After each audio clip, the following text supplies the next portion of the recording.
কামাল সাহেব আজকের অনুষ্ঠানের প্রধান বক্তা,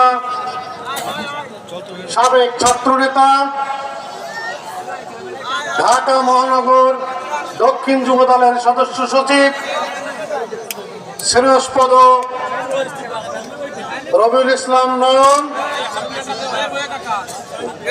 উপস্থিত বিভিন্ন অঙ্গ সংগঠনের নেতৃবৃন্দ এবং সমবেত ভাইরা, আসসালামু আলাইকুম।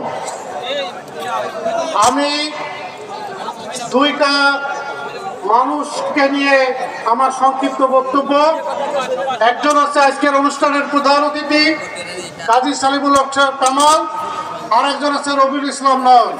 এই দুটি মানুষের সাথে আমার ভিন্ন ভিন্ন প্রেক্ষাপটে পরিচয়। একজনের সাথে পরিচয় আজ থেকে 30 বছর আগে ঢাকা এয়ারপোর্টে আমার সাথে ওনার প্রথম দেখা কামাল ভাইয়ের সাথে।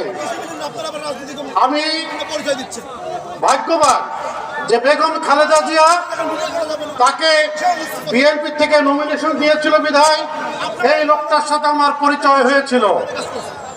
পরিচয় হওয়ার পর আমি এবং আমার ছোট ভাই পিকুল, আমরা দুইজন আমরা সেই নির্বাচনের প্রতিটা জায়গায় ওনার সাথে আমরা ছিলাম। কিন্তু আমি তখনও ভাবিনি যে এই লোকটি আমার নেত্রী বেগম খালেদা জিয়ার যে নির্দেশনা, বিশেষ করে সাংগঠনিক কাঠামো, তিনি যে এত সুন্দরভাবে পরিচালিত করতে পারবে এটা তখন আমার ধারণার বাইরে ছিল।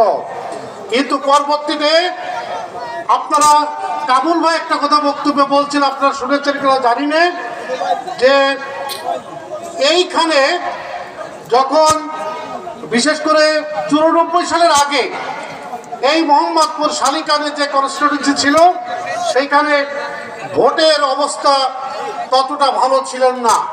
কিন্তু কামাল ভাই এখানে নেতৃত্ব দেওয়ার পরে, সাংগঠনিক কাজে হাত দেওয়ার পরে এখন যে অবস্থা দাঁড়াইছে সেটি হচ্ছে যে মাগুরা এবং শ্রীপুর আর